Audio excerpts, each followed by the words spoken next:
इस सब्जेक्ट के लिए आप डिमांड कर रहे हैं।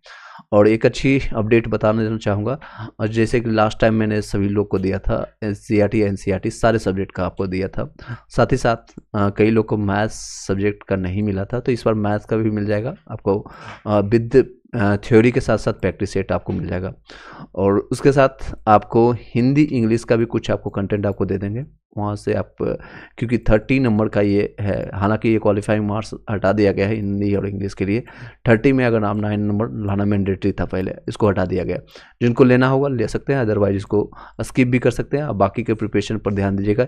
120 नंबर आपका जो रहेगा, 120 नंबर में 80 नंबर आपका 6 to 8 9 से 10th वालों के लिए बता रहा हूँ, और पीआरटी के लिए 120 नंबर कॉमन है, जीके जीएस रहेगा, और 40 नंबर आपका जीके जीएस में काम आएगा। तो ये करंट अफेयर्स जीके जीएस यहाँ पर आपको सभी लोग को हेल्पफुल रहेगा, चाहे आप हिंदी से पढ़ रहे हैं, इंग्लिश से पढ़ रहे हैं, मैथ से पढ़ रहे हैं, साइंस आपका है या एसएसटी का, सीएसटी से हुई ज्योग्राफी 1 से लेकर के 12 तक सभी लोग के लिए हेल्पफुल रहेगा ये वीडियो। तो आगे बढ़ते हैं, सीधे टाइम ना वेस्ट करते हुए देख सकते हैं ये स्ट्रैटेजी का पहला क्वेश्चन है, और आपको अच्छे से यहाँ पर दिख रहा होगा। हिंदी इंग्लिश दोनों में मिक्सर है, टोटल आप कर सकते हैं इंग्लिश रहेगा, यानी लैंग्वेज में बैरियर नहीं आएगा। मैं आपको हिंदी में बताऊंगा लेकिन इंग्लिश में आपको। हाल ही में ही भारतीय नौसेना में देश का पहला और सबसे बड़ा सर्वेक्षण जहाज चालू किया था। किसने चालू किया? तो ऑप्शन आप देख सकते हैं, आईएनएस संध्याक, आईएनएस शक हो गया, आईएनएस निर्देशक हो गया, आईएनएस, तो आपका सही जवाब होगा आईएनएस संध्याक। इस तरह से इसका स्क्रीनशॉट भी आप लेते चले जाइएगा यहाँ पर, या फिर नोट्स बनाते जाइएगा। राज्य के महाधिवक्ता की नियुक्ति कौन करता है? तो आपका इसके महाधिवक्ता की नियुक्ति गवर्नर करते हैं, ठीक है, गवर्नर। आगे बढ़ते हैं। हाल में किस राज्य के राज्यपाल ने अपना इस्तीफा दिया है? अभी आप रिसेंटली, ये फरवरी का करंट अफेयर्स है, तो रिसेंटली में जो राज्यपाल हैं आपका जो दिए हैं वो इस्तीफा, वो आपका पंजाब के रहने वाले थे। नेक्स्ट है, उसका नाम आपको कमेंट बॉक्स में बताइएगा, उस राज्यपाल का क्या नाम है जरूर बताइएगा। टॉरंटो ट्रैफिक इंडेक्स, यानी जो एक इंडेक्स बनता है जिसके तरह से रैंकिंग डिसाइडेड होता है, तो टॉरंटो ट्रैफिक इंडेक्स रैंकिंग के अनुसार विश्व के सबसे तेजी ट्रैफिक जाम किस शहर में, मतलब सबसे ज़्यादा जाम किस शहर में लगता है? जैसे आप दिल्ली, मुंबई, ये सारी चीज़ें हैं, लेकिन ये वर्ल्ड वाइड आपको बताना है, पूरे देश, पूरे दुनिया में। तो सबसे ज़्यादा जो लगता है वो आपको लंदन में, यूके में। उसके बाद बेंगलुरु का भी नाम आता है, फिर आपका मुंबई का, या फिर इस तरह से, तो सबसे ज़्यादा लगता है आपको लंदन में ट्रैफिक। शिक्षा मंत्रालय द्वारा किस संस्थाओं को डीम्ड यूनिवर्सिटी, यानी जो आपको जिस तरह से यूनिवर्सिटी लवली हो गया या फिर आपका अमेठी हो गया, इस तरह से डीम्ड यूनिवर्सिटी का दर्जा प्रदान किसको अभी रिसेंटली किया गया है? तो अभी रिसेंटली जो किया गया है आपका Indian institute of Madras mass communication के लिए, Indian institute of mass communications के लिए। आर्द्र दिवस, आपको पता है आर्द्र दिवस 2024 का थीम क्या है? तो आपको आर्द्र दिवस ऑलरेडी पता है, 2 फरवरी को मैंने स्ट्रैटेजी में बताया है सभी लोग को। तो 2 फरवरी को आर्द्र दिवस यानी आर्द्र भूमि दिवस के रूप में मनाते हैं हम लोग, और ये इंटरनेशनल है। तो इस बार का थीम क्या रहा है? तो थीम में आपका रहा है, ये आप बाकी चीज़ें पढ़ सकते हैं। तो इस बार का थीम रहा है आर्द्र भूमि और मानव कल्याण, इस बार का थीम रहा है। सीधे हम क्वेश्चन आंसर पकड़ेंगे क्योंकि टाइम ज़्यादा हम वेस्ट नहीं करना चाहते हैं आपका। और नेक्स्ट क्वेश्चन पर दे सकते हैं, ब्रांड गार्जियनशिप, ऑलरेडी ये पीडीएफ अगर आपको नोट्स अगर आपको प्राप्त करना है तो टेलीग्राम का लिंक आपको भी इस वीडियो के डिस्क्रिप्शन में मिल जाएगा, वहाँ से प्राप्त कर सकते हैं। और इस वीडियो को मैंने अपने व्हाट्सएप और टेलीग्राम दोनों चैनल में मैंने शेयर कर दिया है, वहाँ से आप सिर्फ रिवाइज कर सकते हैं, ठीक है। आगे बढ़ते हैं। ब्रांड गार्जियनशिप इंडेक्स 2024 में शीर्ष स्थान किसे प्राप्त हुआ है? तो यहाँ पर माँ हुतोके को इनको प्राप्त हुआ। बाकी ऑप्शन सुंदर पिचाई हैं, सत्या नडेला है, मुकेश अंबानी जी हैं। तो ब्रांड गार्जियनशिप इंडेक्स 2024 में जो शीर्ष स्थान जो मिला है तो मांग हुचांगतेंग को प्राप्त हुआ है। उत्तराखंड उच्च न्यायालय की पहली बार महिला मुख्य न्यायाधीश कौन बनी है? यानी उत्तराखंड की इससे पहले कोई भी न्यायाधीश महिला नहीं हुआ करती थी, फीमेल नहीं है, तो उनका नाम क्या है? ऑप्शन में देख सकते हैं, जस्टिस रितु सहवाल हैं, जस्टिस रितु पहाड़ी। देखिए ऑप्शन किस तरह से बनाया है, रितु कॉमन है, पता है कि रितु होगी, लेकिन पूरा आपको नाम याद रखना जरूरी है। जस्टिस रितिका वाहड़ी है, देखिए वाहड़ी टाइटल भी लास्ट का सेम है। तो जस्टिस सुनीता अग्रवाल, तो सही जवाब आपका होगा जस्टिस रितु वाहड़ी, ठीक है। इसको मैं फिर से बता देता हूँ, जो उत्तराखंड न्यायालय यानी उत्तराखंड उच्च न्यायालय की पहली महिला मुख्य न्यायाधीश कौन बनी है? तो इसके सही जवाब होगा जस्टिस रितु वाहड़ी, पूरा याद रखिएगा, ठीक है। जब आपको इस तरह से कॉमन आपको कहीं भी आपको मिलेगा तो आप आंसर याद रखें, रितु साथ साथ वाहड़ी याद रखिएगा। नेक्स्ट है ये सारे नोट्स या पीडीएफ, ये सारे करंट अफेयर्स आपको आने वाले रेलवे टेक्नीशियन और एएलपी में भी काम आएगा, तो उन लोगों को भी शेयर कर सकते हैं जो आपके भाई बंधु पढ़ाई कर रहे हैं। और कोशिश करेंगे आने वाले टाइम में वीकली या फिर डेली की बेसिस में इस तरह के करंट अफेयर्स आपको प्रोवाइड हो सके पीडीएफ के साथ, आपको टेलीग्राम ग्रुप में और व्हाट्सएप ग्रुप में आपको मिलता रहेगा। Who has appointed as a brand ambassador of boAt. आपको पता है बोट का आता है, हेडफोन आता है, माइक आता है, स्पीकर आता है, तो आपने उन लोगों ने यूज किया होगा।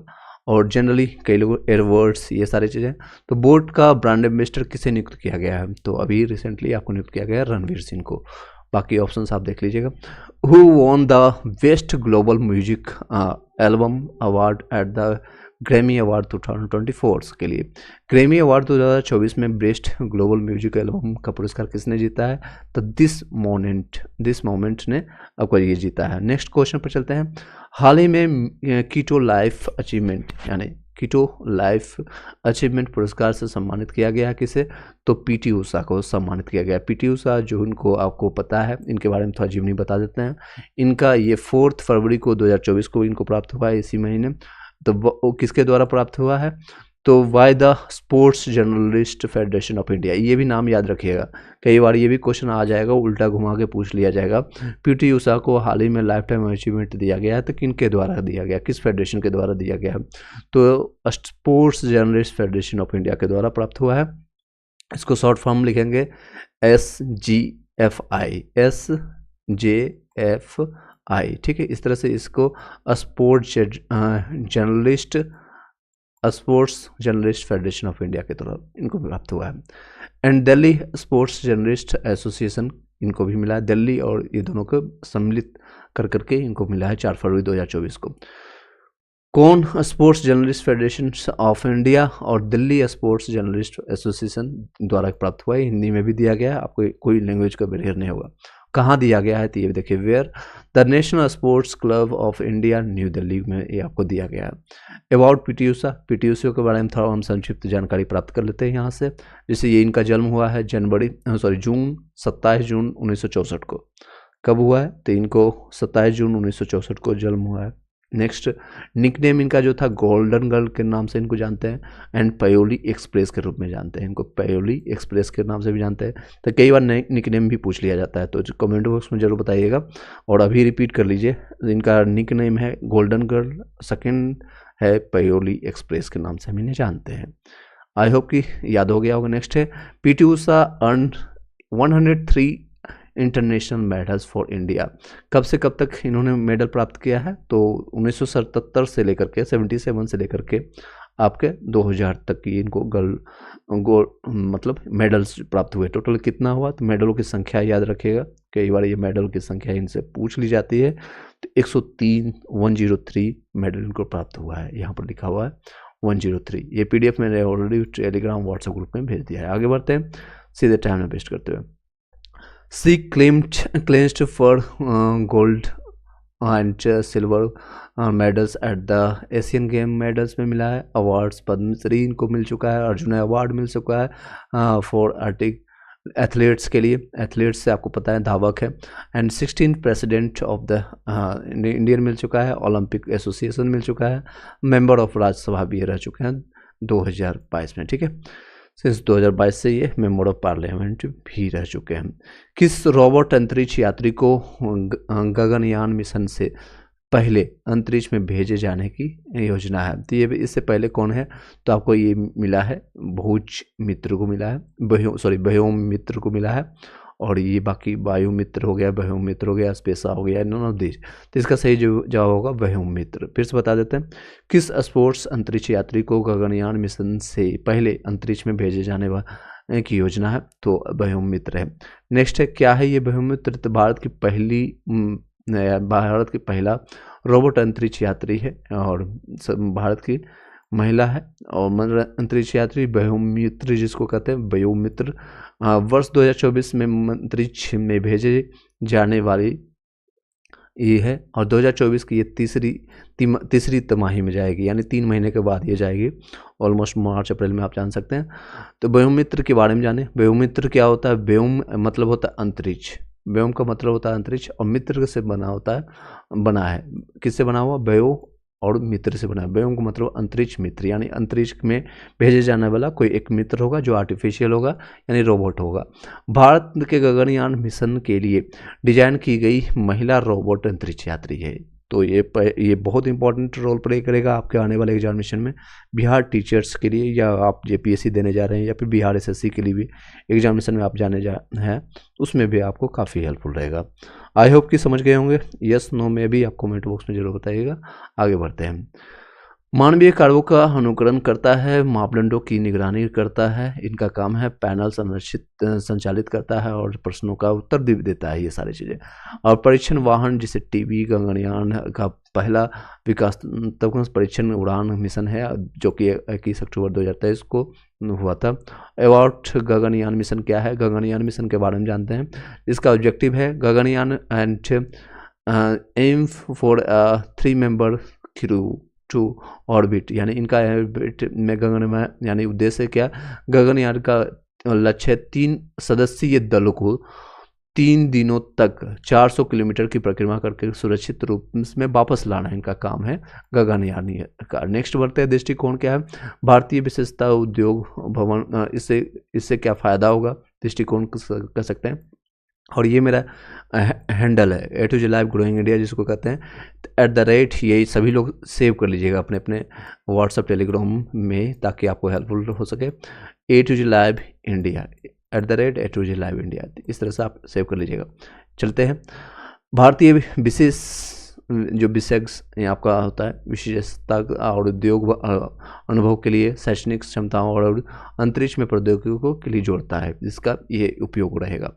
आगे बढ़ते हैं, Gaganyaan is a mission of the ISRO, किसके द्वारा है, तो इसका फुल फॉर्म इसरो का Indian space research organisation.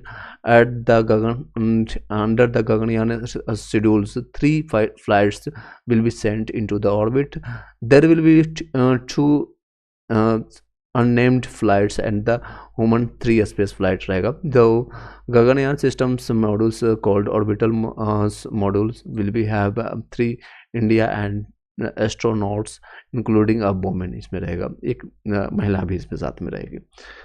Launch GSLV Mk3 जो है also called the GLV3, यानी लॉन्च व्हीकल मास 3 जिसको कहते हैं, इसका फुल फॉर्म है, कई बार पूछ लिया जाता है LVM का मतलब क्या है, तो लॉन्च व्हीकल मास 3 है। The 3 static stage heavy lift launch vehicle है, will be used to launch the Gaganyaan as it has with the necessary payload capacity. What are the benefits of understanding Gaganyaan mission 3?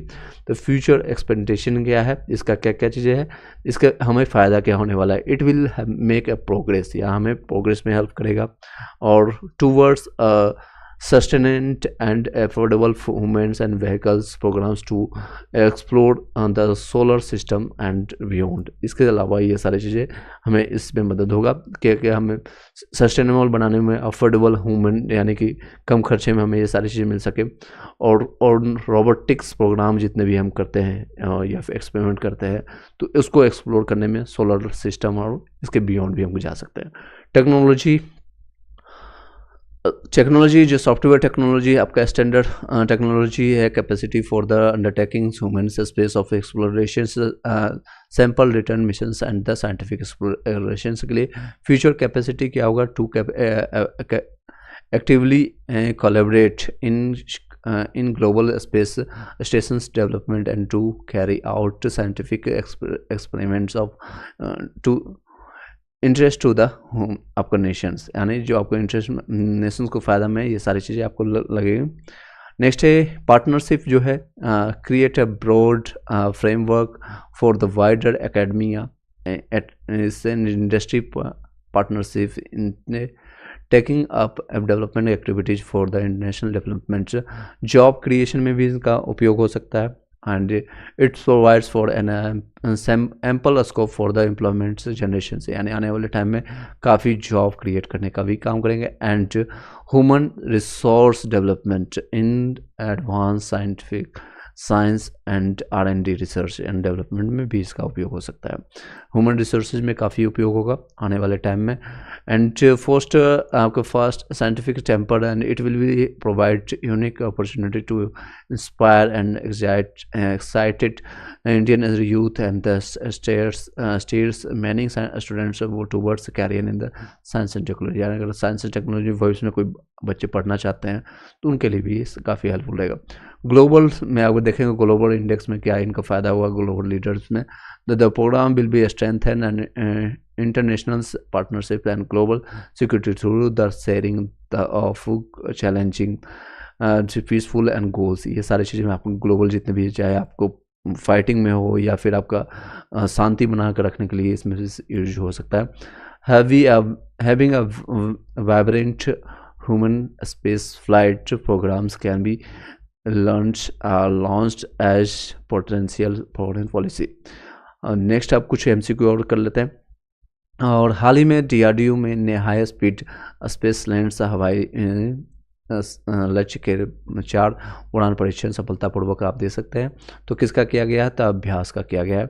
Next चलते हैं इसमें DRDO के full form क्या होता है? Defence research and development organisations आपका successfully conducted the 4 flights trials of the high space expendable essential target of जिसका था नाम अभ्यास का किया गया था from the internet integrated list आपका दे सकते हैं। वेन इसको किया गया था जनवरी 30 को किया गया था और फरवरी 2 2024 को किया गया था। कहाँ किया गया था? तो चांदीपुर उड़ीसा में किया गया है। कहाँ पर किया गया था? चांदीपुर उड़ीसा। DRDO के बारे में आप जान सकते हैं अबाउट DRDO एस्टेब्लिश हुआ था 1958 को 1958 में in orbit in the parts of under the defence ministry and merge existing technical development establishment in the India Army DTP and DSO। DRDO's main functions include designing, developing and manufacturing weapons and equipment and advanced sensors। Its research to enhance the capability of Indian security forces such as army, air force, navy. मतलब ये कहाँ कहाँ use हो सकता है तो आप जान सकते हैं। तो आपका सिक्योरिटी फोर्सेज में यूज होगा, आर्मी में होगा, एयरफोर्स में होगा, नेवी में होगा और पैरामिलिट्री फोर्सेज में भी होगा। हेडक्वार्टर कहाँ है? तो दिल्ली में है और इसके चेयरमैन है डॉक्टर सेमोरॉय कामत जी हैं। रिसेंटली हाल में किस भारतीय संस्थान ने भारत का पहला स्वदेशी 155 mm स्मार्ट गोला बारूद बनाया है? तो आपका ये बनाया है ऑप्शंस आप दे सकते हैं इंडियन इंस्टीट्यूट ऑफ मद्रास, याद रखिएगा, बाकी सभी सेम है। नेक्स्ट है IIT Madras is collaborated with the municipals India limited MIL। तो इसमें स्पेलिंग में तो दिक्कत होगा तो आप लिख लीजिएगा। And to produce India first Indo German 155 mm smart communications. And ये कब हुआ था? तो 5 फरवरी 2024 को हुआ है। To achieve self science relation in the Indian defence sectors. और ये सारी चीज़ें हैं। Achieving the better accuracies and then 155 mm in cells। Indian Institute of Technology Madras is informed on 5th February 2024 that is the main is to development communication than the current 155 155 mm में समझ सकते हैं। इतने छोटे sales में सारी चीज़ें हैं। mm का मतलब होता है मिलीमीटर। ओके, आगे बढ़ते हैं। This is the achieve self deliberation. ये सारी चीज़ें मैंने ऑलरेडी PDF में बता दिया। तो आज इस वीडियो को यहीं पर वाइंड अप करते हैं। 2-3 पार्ट में रखेंगे क्योंकि ये सारे PDF मैंने देखे, कई चीज़ें मैं आपको दिखा देता हूँ थोड़े से। ये सारी चीज़ें आपको जब PDF आप बाय करेंगे तो सारी चीज़ें इंक्लूडेड मिलेगा। इस तरह से कई चीज़ें मैंने आपको भेज दिया, तो उसको आप एक बार गो थ्रू कीजिएगा। पार्ट बाई पार्ट हम डेली छोटा वीडियो बनाएंगे ताकि आपको काफ़ी लोगों का हेल्पफुल हो रहेगा। Thank you so much. Video अच्छी लगी तो लाइक कीजिएगा। अगर आपको कोई इम्प्रूवमेंट चाहिए, कोई आपको सजेशन चाहिए तो आप बोल सकते हैं, मैसेज ड्रॉप कर सकते हैं और दिए गए नंबर पर हमें आप पर्सनली अपना हम विचार प्रकट कर सकते हैं। कोई चीज़ का आपको रिक्वायरमेंट्स है किसी भी सब्जेक्ट का, बीपीएससी टीचर के लिए या फिर आपका जेपीएससी, बिहार एसएससी के लिए एग्जामिनेशन डेट जल्दी आने वाला है। बिहार एसएससी का भी एडिट का फॉर्म है, आप उसको भी एडिट कर सकते हैं। और इसके साथ इस वीडियो को यहीं पर वाइंड अप करते हैं। Thank you so much, have a nice day and all the best. कोई भी संशय हो, कोई भी डाउट हो, आप हमें दिए गए नंबर पर हमें कॉन्टेक्ट कीजिएगा। मैंने ऑलरेडी नंबर आपको दिखा दिया था, लास्ट मोमेंट में फिर से दिखा देता हूँ, फिर हम इस वीडियो को वाइंड अप करते हैं। नोटिफिकेशन सभी लोग को शेयर कर दिया गया है टेलीग्राम ग्रुप में। और कितनी वैकेंसी है, क्या है, इससे रिलेटेड कई लोग क्वेश्चन कर रहे हैं।